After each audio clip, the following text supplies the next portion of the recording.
Kisah gadis miskin Kabupaten Kolaka diterima 4 universitas kedokteran Turki pakai beasiswa.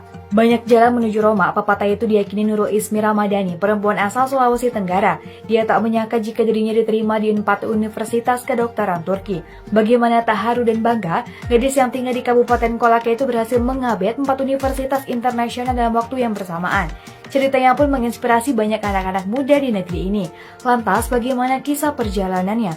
Nurul Ismi Ramadhani lahir di Bulukumba, Sulawesi Selatan pada 27 Oktober 2003. Sosok Nurul Ismi Ramadhani dan keluarganya hijrah ke Sulawesi Tenggara tahun 2015.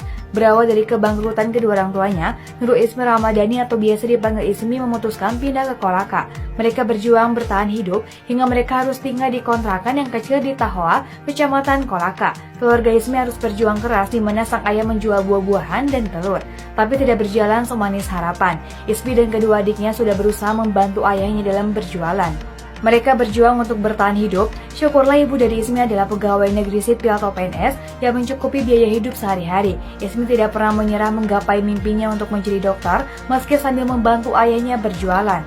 Mereka membantu ayahnya berjualan di Pasar Alam, Mekongga, Kolaka. Hingga tiba saat Ismi lulus SMA, Ismi pun mencoba mendaftar di salah satu universitas lokal jurusan kedokteran. Namun Ismi gagal dalam ujian masuk.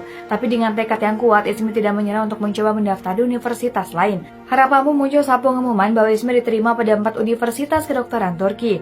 Bahkan mendapat beasiswa. Harapan Ismi untuk berkuliah di universitas kedokteran hampir gagal, tapi tiba-tiba semua seperti runtuh saat mengetahui bahwa beasiswa tidak membiayai tiket keberangkatan maupun visa.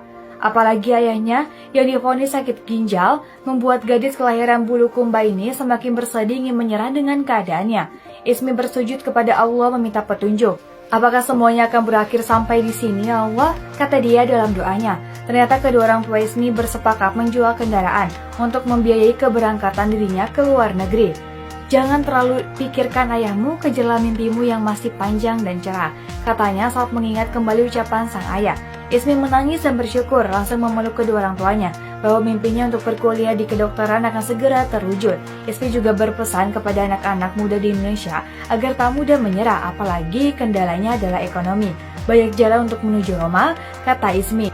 Dia juga meyakini meskipun lahir dari keluarga yang tak mampu, namun bukan alasan untuk tidak berusaha menggapai cita-citanya. Berdoa kepada Yang Maha Kuasa, semua pasti mungkin, ucap Nurul Ismi Ramadhani. Selamat ya Kak Ismi, semoga kisahnya bisa memotivasi anak-anak muda di Indonesia termasuk Mimin.